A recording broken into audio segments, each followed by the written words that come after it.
Bismillahirrahmanirrahim. Assalamualaikum warahmatullahi wabarakatuh.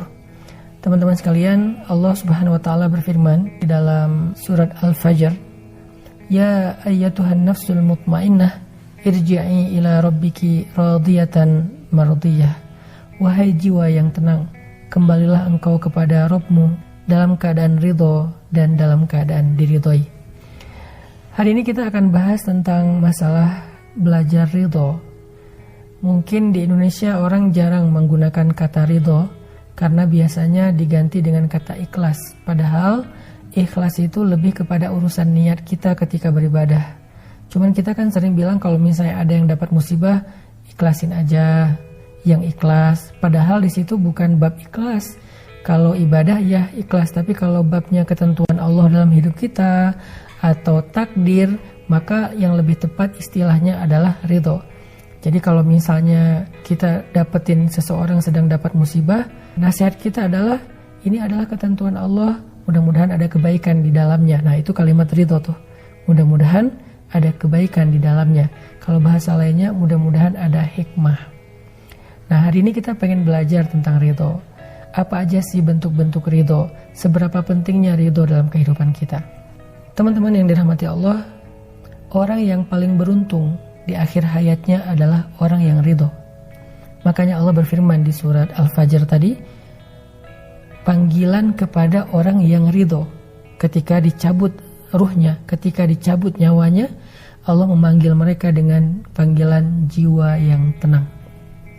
Padahal kita tahu sakaratul maut itu adalah keadaan yang paling sulit. Sampai Allah menggambarkannya di surat Al-Qiyamah, kalla idza balagatit taraqi wa qila man raq wa dhanna annahu al-firaq wal taffatis saqu bis-saq.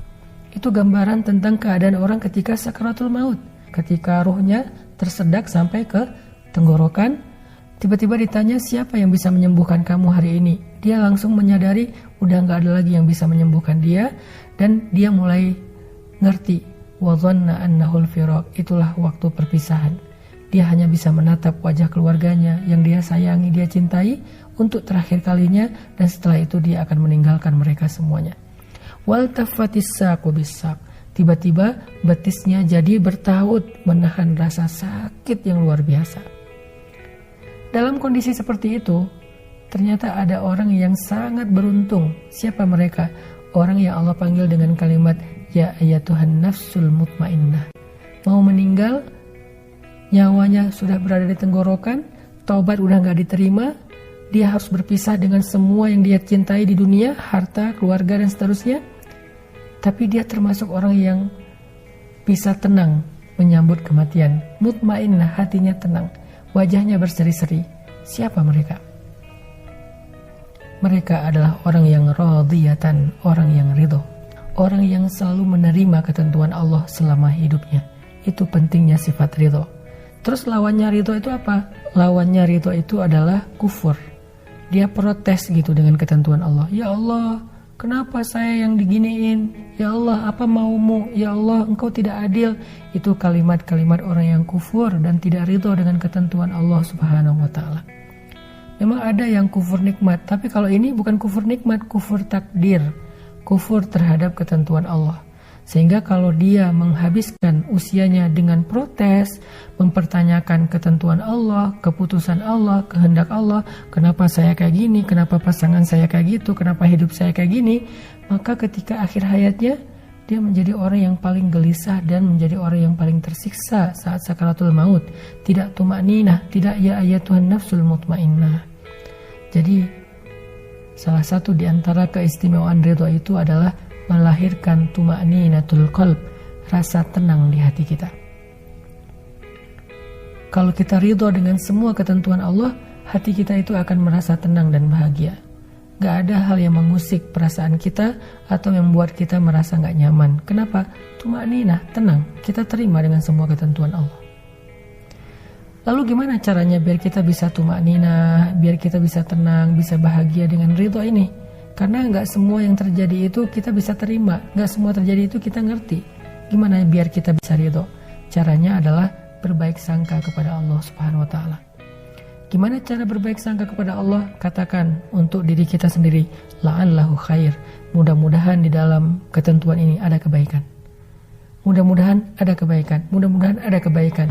Kata kebaikan inilah yang kita ucapkan berkali-kali agar kita selalu yakin Allah itu nggak pernah pengen menzalimi hambanya. Allah tuh nggak pernah pengen ngeprank hambanya. Allah tuh nggak pernah pengen cuman harkosin hambanya, ngasih harapan kosong. Enggak. Allah itu la yukhliful mi'ad, nggak pernah ingkar janji, nggak pernah harkos, nggak pernah PHP. Allah itu nggak pernah bidzallamin lil abid. Allah tuh nggak pernah zalim kepada hambanya atau suka ngerjain hambanya, ngeprank hambanya, nggak pernah.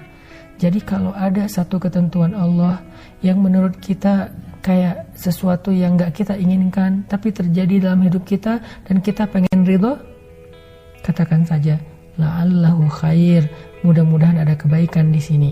Sehingga dengan kita katakan mudah-mudahan ada kebaikan di sini, kita sudah berbaik sangka kepada Allah Subhanahu wa Ta'ala.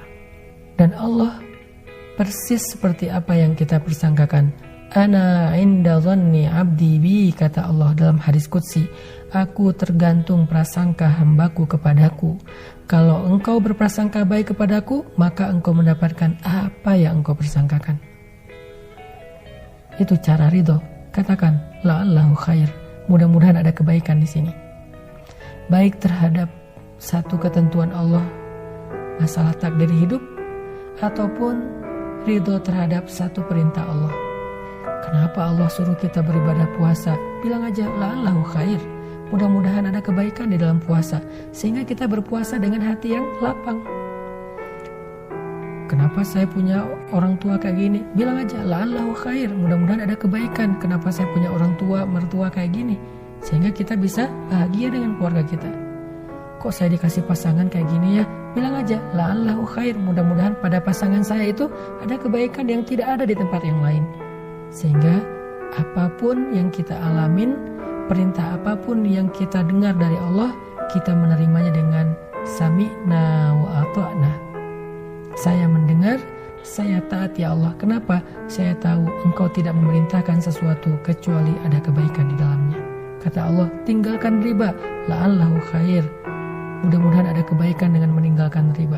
Kata Allah, tutuplah aurat, la'allahu khair, mudah-mudahan ada kebaikan dengan menutup aurat. Kata Allah, makan sahur, la'allahu khair, mudah-mudahan ada keberkahan di dalam sahur. Kata Allah, buka puasa, walaupun kita belum lapar, buka puasa aja, makan, mudah-mudahan ada kebaikan di dalam berbuka.